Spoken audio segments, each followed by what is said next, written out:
everyone, welcome to our very special festive edition from the Theatre Royal in Newcastle. And it's not just a festive edition, it is our pantomime edition, because if you don't already know, I'm starring in the Theatre Royal's production of Aladdin, and I have my very own fantastic dame, elf on the shelf. It's Hilda Joyce. How are you feeling? Not good. Do you like your costume? Not really. Why? Well, I thought I was having a prince. Oh, well, you might after this episode, who knows? But she's been loaned a costume from our lovely dame Chris Hayward at the Theatre Royal, and you've got his it's like his washing up costume. You've got your marigolds on. Yes. What do you think? Washing up. Washing up. Do you think he washes up? Oh, who Never. knows? So we've been doing the panto here for the last few weeks, and we wanted to record a very special Christmas edition to celebrate the festive period with you. Are you feeling festive this year? Oh, yes. Yeah? I haven't got my tree up yet. You haven't? No. Why? I've been a bit busy Doing what? running after you. I was going to say you've left it a bit late, haven't you? Not really. No? I mean, I think you've left it pretty late. Do you want me to come and put it up for you? That'll be the day. I would have a heart attack. Well, you're looking very festive. Would you like a drink? We've already poured you a little whiskey. Do you want a little whiskey? Oh, thank you. Cheers. Merry Christmas. What kind of whiskey is it? Not a clue. Well, Not a clue. I like malt on a Christmas. I think it's from the bar in the Theatre Royal, so I'm assuming it'll be a good whiskey. Oh, it will. Yeah? Cheers. Do you want us to take it back off you so you can chat? You like it? It'll do. We love the bar at the Theatre Royal. Don't listen to her. So do you like Christmas? I do. Yeah? What's your favourite things about Christmas? Seeing people get happy. Yeah? Like leading up to it and socialise and all of that kind of Yes. stuff. And there's a lot of people who are lonely, and at Christmas time, you can always lend a hand, can't you, Joe? You can. You can. It's all about sharing good things with good people, True. isn't it? So you had a little bit of a cameo appearance a few weeks back at the City Hall. You came on stage as an elf. How was that? Well, I just do it to help you out, because I know for a fact that I'm becoming the star. Very true. I can't even argue with that. She came out dressed as the elf on the shelf, and the audience literally went crazier for her than they did when I did the opening number of my own concert. So yeah, she really has stole the limelight. Well, that costume, you couldn't laugh at that. No, it's nice, isn't it? Well, they can laugh at this. Do you like this costume? Very nice. Yeah. Well, we're going to talk a little bit about the pantomime in a little bit, because we may have some special guests joining us. But I wanted to ask you, first of all, what do you remember about Christmas when you were a kid? When I was a kid, the war was on. That's amazing. Like, not amazing that the war was on, but amazing that that was that long ago. And there was 4 of us children. I was 14 when the war finished, so I would have been about 10 or 11. Mm-hmm. And when you got up Christmas morning, we had like a settee in it, two chairs in a settee Mm-hmm. in the sitting, what we call the kitchen there. Yeah. And you got, the sweets were on ration, chocolates, everything. Well, you couldn't get them really. And you used to get your ration for the family, which was a little bag like that. And my mother used to share them out in the phone and turn the top. Yeah. And one on one chair, one on the other in the settee. And then you got an orange and an apple and a sixpence in the bottom of your stocking and one toy. I got a shop. I can remember that. What, like a model shop? Little model shop. Wow. And that was it. So the kids these days are spoiled then? Oh, good heavens. They don't know what they're... Well, I walked in to the grandchildren's on Christmas morning. I thought I was in Bins, the shop. Some people won't know what Bins is. The younger generation won't know what Bins is. No, Bins was a big shop. Yeah. Oh, you went and had a look, but you never got much, really. And did you feel back then that was a lot, or did you know that it was very little at the time? Well, it was the same for everyone. Everyone was in the same boat. Everyone was in the same boat. And you didn't see a bit of fruit or anything like that. So that was quite a big deal to get that. I was about 10 before I ever saw a banana. And I was in the hospital, and the little girl next door to me, and she was really poorly, and her parents brought a banana in, and nobody knew what it was. The kids didn't. And I thought, oh, she'll share it out, but she didn't. And I was thinking, she's bound to share it out, but she didn't. Well, she was probably thinking, I've never seen this before. And we've obviously had a few different Christmases over the years, you know, whether I've been working away, and obviously the first Christmas of my working career, it was all surrounded X Factor, wasn't it, when everything kicked off for me. And then we've had a few holidays away. What are your standout Christmases that we've spent away? Well, they've all been good. Centre Parks was always good. Oh, yes. And you came on a couple of ski trips with her, didn't you? And then we've been to many, many different places. When I've been performing in pantomimes, we've gone to lots of different places over the years. You have. We've been all over. And all for you. And when you come, they ask you to do a favour like today. They give you the worst costume. Hey, I don't think you'd be happy you're saying it's the worst costumes. You know how much them costumes cost? It's beautiful. I know it's You're beautiful ungrateful. if you're 6 foot tall. Didn't you offer us a part in the pantomime? Yeah, you're fired now. Talking about panto, have a little look at this trailer and we'll find out who's joining us as our special guests.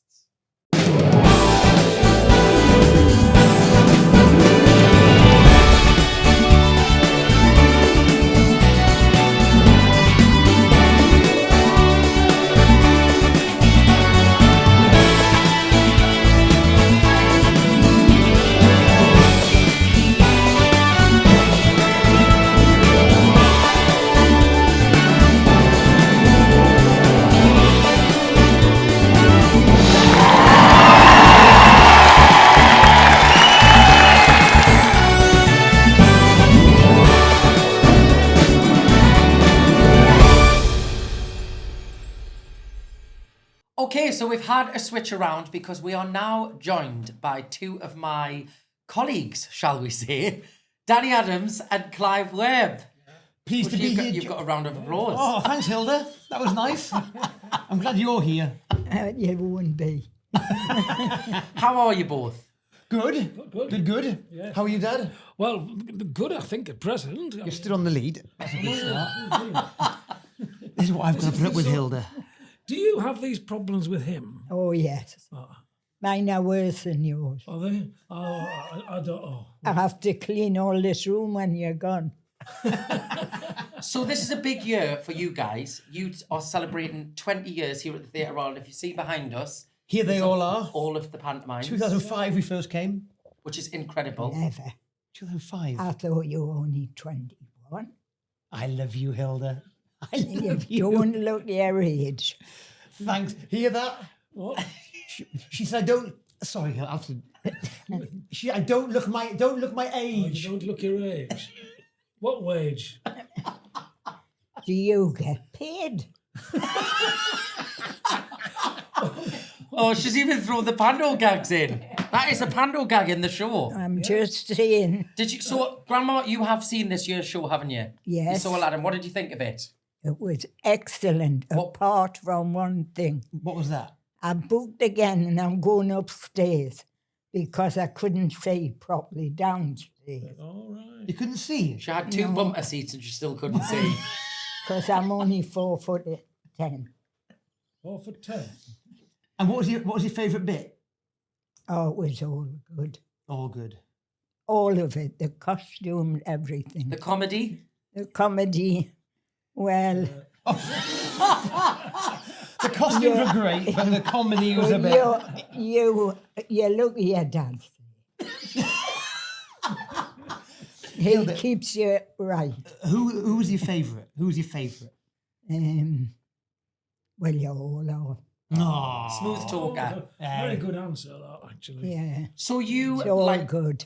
So you, like me and Grandma, yous have worked together a lot longer than we have. Yes. So I wanted to ask you, what has it been like, that working relationship? Can you describe when you first started working with your dad and how it happened? Because your dad obviously has been in the industry a lot longer than you, but how you came into it and then working together. So I was it 5 when I first came on Oh, the stage? first thing you've ever The done. very first thing, I was 5 years old Tameside Theatre. in pantomime, Yeah. and there was a cabinet, and I was dressed as a little wizard, and Dad put me in this cabinet, and I'd come out, I'd kick Dad in the shins and take a bow. And I remember the first time I did it, I got a little round of applause from the audience, and I did it 5 times. And by the last time, I'd come at the cabinet, it was a great big cheer. And at that point, I was like, that's what I want to do. And I left school at 16 on the Friday, and I joined Dad at Butlins on the Saturday at Minehead. That's right. And from then on, my career went downhill. And where you keep kicking your dad. I have to. Oh, well, there you are. That's why it was can't- downhill. He can't remember any of it. Can he not? But he's got a big mark on his leg. From the king in the shit. So, But Clive, did you know when he was 5 that he was going to be a great performer, or could you spot that? Well, it was about 4, actually. I did a thing. I was working for Butlins at the time, and they used to do Sunday Variety, where they had a proper variety show. And he was 4, and I asked one of the redcoats to look after him. He was in the audience. He watched the first show, and on the second show, after it had finished, he came back and he said, Dad, that singer changed one of the numbers. And I thought, at 4, he's obviously sitting there listening. Aware of it. So, and I was then aware that he was into show business. You know. And, at 4, I could tell what a great singer was. and also, And now? You've made a mistake. also going through my mind was, this could be my pension. But the worry is, George, my little one, is doing exactly the same as what I was doing. Yes, we see that here, don't we? George comes into the show and watches In the Wings now and knows pretty much the whole script within like one show of watching it and is fascinated by it. Everything that I used to do when I was little, he's doing. So maybe I'll be playing Dad's role and George playing my role. Oh, well, have you treated your dad well? Well, you'll have to ask him. Well, if you Clive, you have, answer that one. your son will treat you well. Sometimes. Well, I was going to say, how have you found it over the years working together? Because it is an abnormal thing to work that closely together. Like in your 9-to-5 job, you'd really have a parent, unless it was a family business. But obviously, I understand that with Grandma and a lot of my family work with me on the road. And people always go, "Oh, it's it must be strange working with your family, but really nice." But it's a privilege, isn't it? And that's what it is. It's great. It's like, my dad's my best friend, and obviously got Mick, my brother, as well. Yeah. So it's like a proper family thing. But at the same time, I want to strangle him. Do you ever want to Can't strangle? afford to. Do you ever want to strangle me, Grandma? No, No. I don't. Because you are just beyond belief. But no, it's brilliant, traveling and being on tour and spending your time together. Yeah. And what's your favourite panto moment for you guys together here? Like standout moments for you over the years? I think one of mine with him was at Wolverhampton. We did 2 years at Wolverhampton the first year, and went great. So they back the second year, and we had the comedy car with us For the first time. for the first time. And when we went on it, the first time that the place erupted, as the car came on and made our entrance, We were so massive worried. cheer. Like, this is Yeah. it's not going to work. We were like, is it going to be any good? We spent all this money on this comedy car, and we didn't come on till like 40 minutes into the first half. We only did like 4 or 5 routines, maybe 3 routines in it, and it got a huge cheer, and it was brilliant. Yeah, that was one of the most memorable moments. yeah, it was, yeah. Another one was when you slid into the set, doing a slapstick routine. He slid into the set, hit one of those big flats. The flat came flying down, knocked and landed on top of me. And the audience thought it was wonderful. Well, they probably thought it was planned. Yeah. You can't plan that kind of stuff. So the big question that I want to know is what did you think when you heard I was coming here to be in the show at the Theatre Royal? You can't ask that. Yes, I can. You Come can't on. ask that when you're here. You can, be honest. Well, unfortunately, we'd seen you in Birmingham, so that's... And you were like, we're stuck. Yeah. No, when Michael, the producer director, said that you were joining us, I thought, well, it's only going to be for a year. Which it was. Which was only for a year. It was. And I remember getting into the rehearsal room and we started working together. And straight away, there was that chemistry of you just click with someone. Yes. And that opening night, we did the backing routine, the Elvis routine. Yeah. I remember like hearing the audience crying with laughter and just having that, because it doesn't come with, there's not many people you get that instant spark. And a bit like working with Dad, you just know how each other's going to work. And I remember thinking, this is really good on stage, really good. But also remember thinking, oh no, he's going to be asked back. Because it genuinely was 1 year. It was 1 year. So Michael, the producer, who is from Wallsend, from the Northeast as well, and I was working with him in Birmingham the year we went into lockdown, which was the COVID year. And he said, and it was quite a last minute thing. It wasn't, he said, I've had an idea. He's like, I think we could bring you back to Newcastle, but like only for 1 year. And then you'll just carry on going to all of the other different cities, round, like, because I always had done, I'd just gone to different places like you guys used to do. And same thing for me was like, I got in the rehearsal room and I'd never really done any of the comedy with anyone. You'd come kind of on as the Prince Charming, you'd do a little bit of a routine, but you'd never kind of in all of that slapstick stuff and everything. And I remember the same thing. I was like, oh, this is like, feels really easy. Natural. Yeah, didn't really have to think about it and it just happened. And then here we are 5 years later. Another thing, I remember the first year, people were going, oh, poor Joe, all the stick you give him. And then the second year, you came back with a few lines and people were saying, oh, he's giving it back now. Yeah. And now you probably get just as much laughs on stage and it's... I doubt that, but that's... But on that first year, some of his fans sitting in the front there, well, if you take the mick out of him a bit, they were going... Yeah, they were furious. Oh, they wouldn't even look at me. I'm very happy. They wouldn't even... They were like, I love it when the diehard fans are in because they point at him and they're like this when he's... Some of them, honestly, Joe's talking, they're like this. And I talk and they're like... What do you think what's one standout moment since I've been here? Go on. I think when you slipped on the sheet the first time. And it was an accident. And it was an accident. Yeah. And it brought the house down. Yeah. And then we left it in. Yeah. So they do, if you haven't seen the pantomime here, first of all, where have you been? But they are infamous for their slapstick scenes, which it is a masterclass in how to do it. And a couple of years ago, was it Pinocchio, I think it was? And they'd said, we've got an idea, you come on at the end and they'll slosh you, but the audience won't expect it. And if I'm being completely honest and transparent, I was late getting changed into an outfit.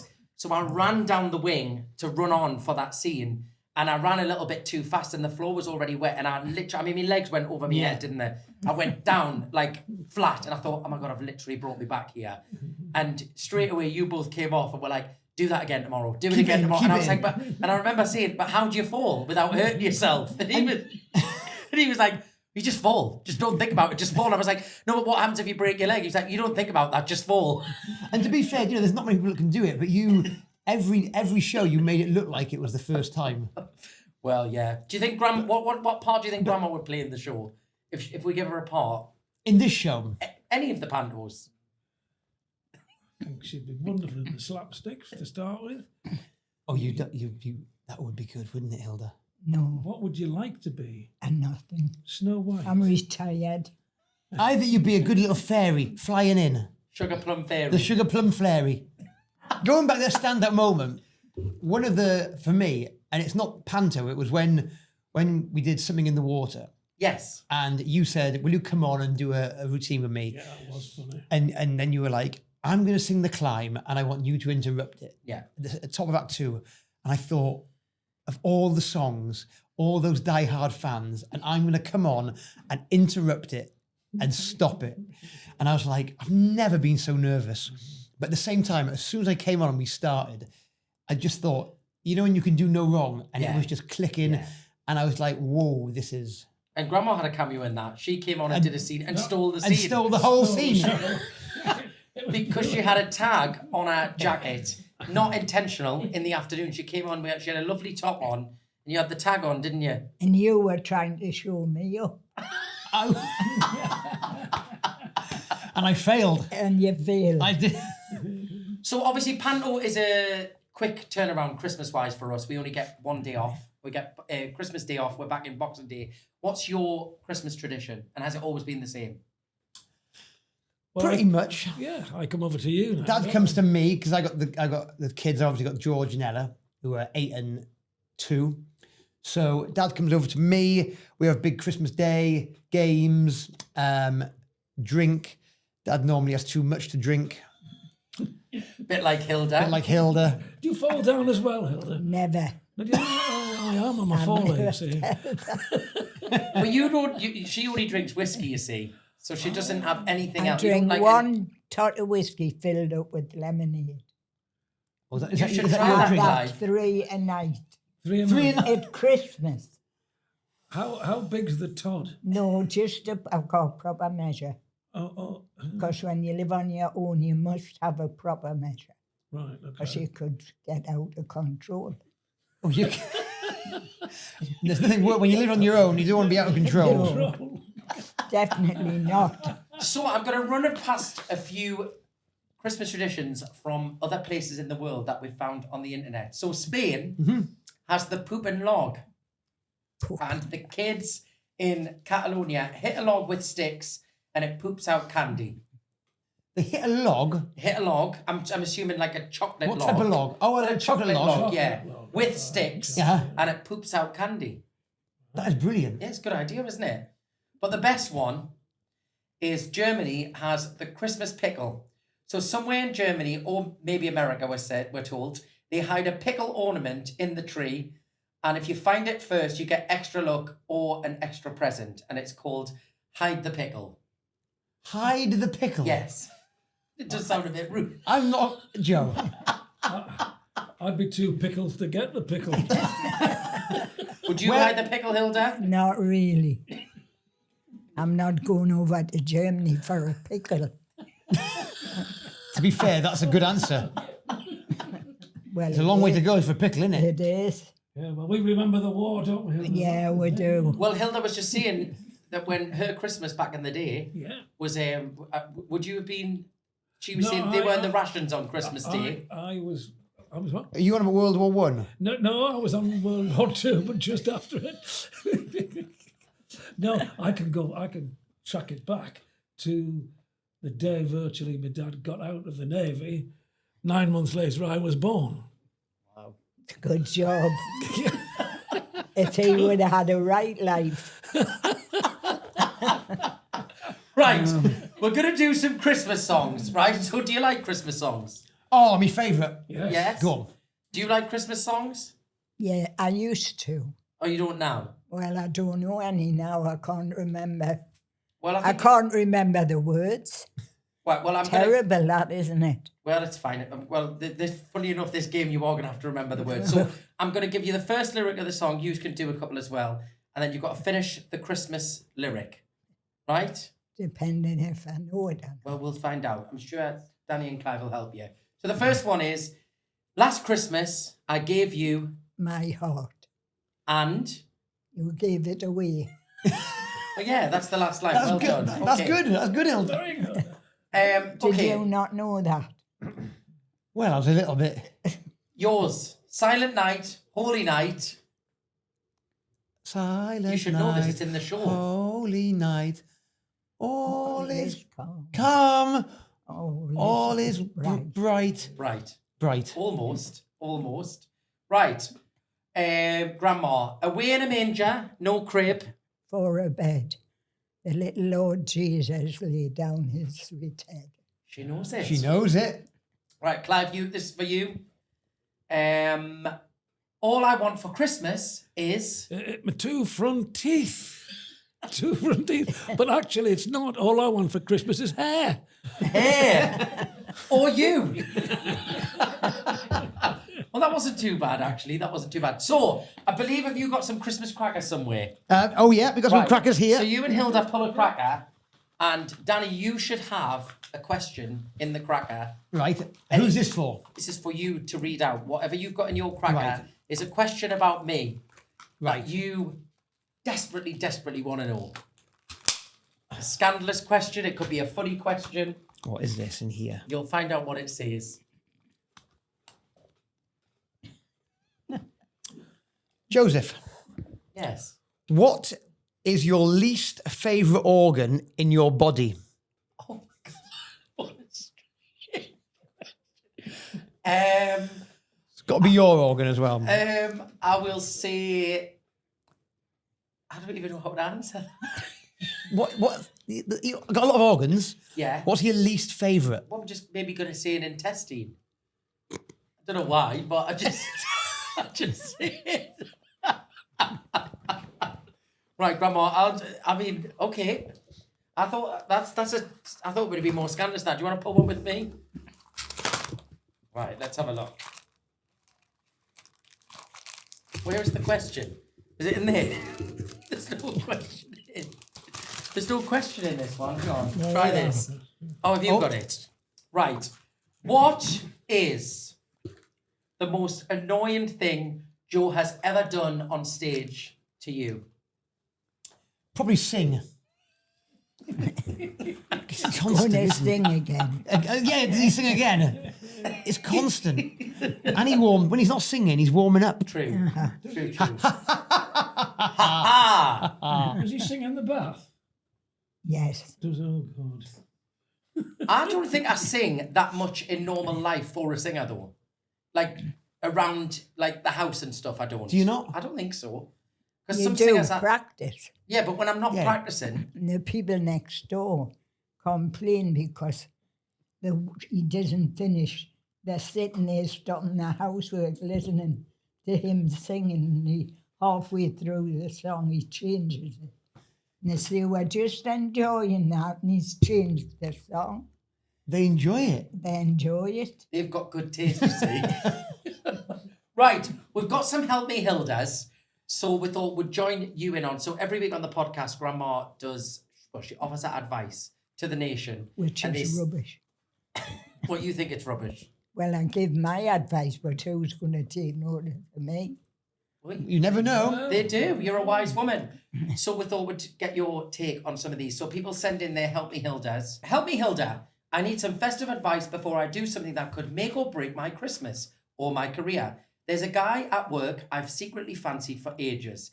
He's charming, kind, and somehow always manages to make spreadsheets look attractive.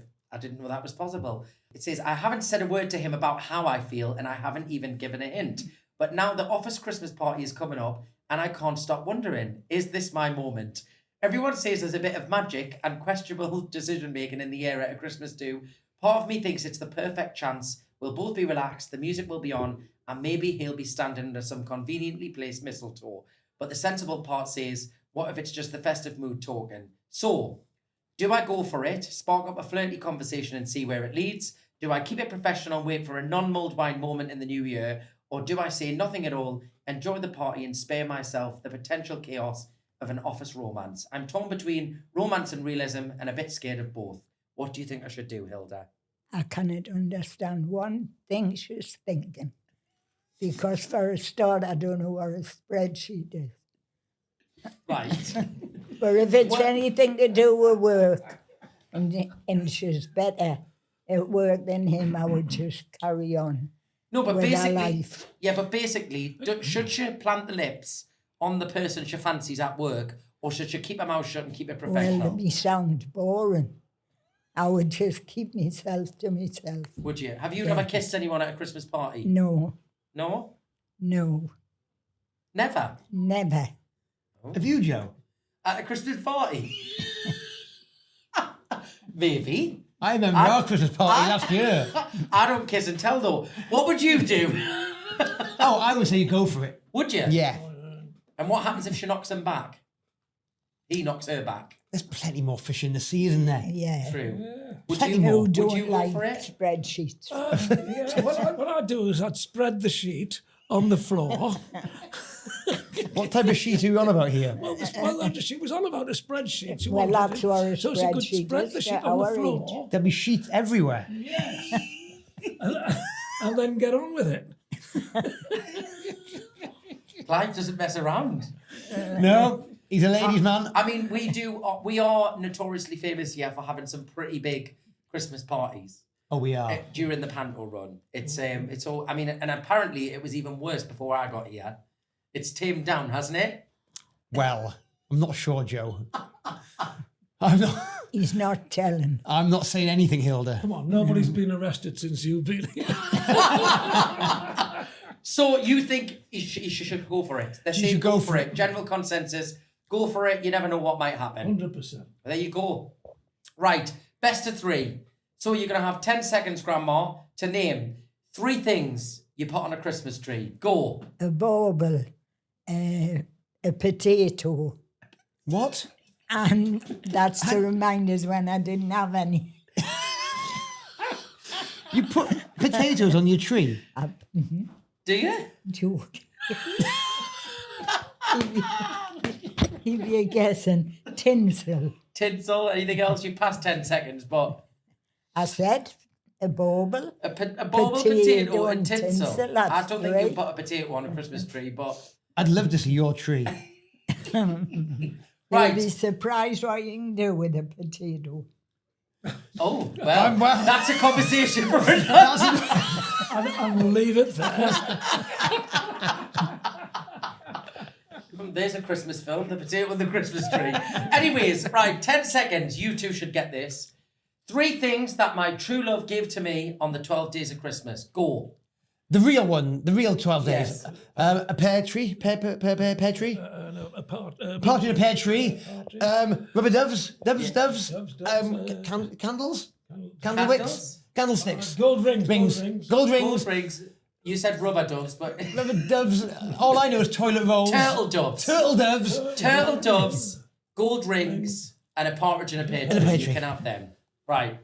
And we'll give you another one, seeing as you are the guests. 3 desserts you eat at Christmas. Go.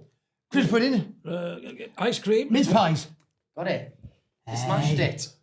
Well, we just want to say thank you to Danny and Clive for joining us, firstly, and a huge hip hooray for their 20th anniversary year. And Thank you, Joe. yes, is there anything you'd like to inflict on the nation? Say about your 20th anniversary? No, just it's been an absolute pleasure and a joy the past 15. The past 5, maybe not, because someone came along. No, it's been wonderful. And for everything we say, it has been an absolute pleasure working with you. And long may it continue. And we would love Hilda to be in it next year. Oh, I doubt it. Maybe they could You speak- wouldn't believe I had a potato on my Christmas tree. I did. We probably couldn't afford you. Well, I bet it was a nicely decorated potato. It was. Yes. Did you paint the potato? No, I cut it in half and made a pattern on it. Oh. Because all the time for weeks would be, you couldn't get paint then, you know. Oh, this And is you actually used true. I to- thought she was joking. And you put it on in your distemper, they called it. You dip your potato in and did it on your wall. Watch That's the how you mic. Watch the decorate. mic. And what type of potatoes? Like King Just Edward's? a big potato. You know King Edward's. Not a little, not with a little. No, well, yeah, and then you've got a little pattern. Not a We Morris did Piper. all that, and we were that sick of doing the walls. I hung it on the Christmas tree. Had you already done your walls with it? Oh, yes. Well, it was terrible. Right, Grandma, before we go, because you've enlightened us on potato hanging on a tree, would you like to offer your Christmas words of wisdom? Now, I think this is just as important as the royal speech on Christmas Day. Your Christmas words of wisdom. Well, Look down that camera and tell everybody at home. my word, you're a terrible director. My words of wisdom is, I wanted to be the prince, and you've got to kiss a lot of frogs to meet a prince. And this is the costume they gave me. So I was very disappointed. Oh, well. So I won't be coming next year. That is great words of wisdom. Not sure what the wisdom is, but Yeah. they are brilliant words of Basically, wisdom. she wants to be the prince. That's where we're going No, with I it. want a costume that'll draw the prince. All right. So I should have been a frog A big potato. or a pig. Christmas tree, whatever works. As you can see, we've lost the plot here. But we want to wish you all a very Merry Christmas. Thank you for watching and listening to That's Ridiculous this year. We hope you have a Merry Christmas and a Happy New Year. Big thanks to Wickham89 for their sound and video. And we will see you in the new year. But until then, 1, 2, 3, cheerio now. You can do that as well. 1, 2, 3, cheerio now. It won't be back.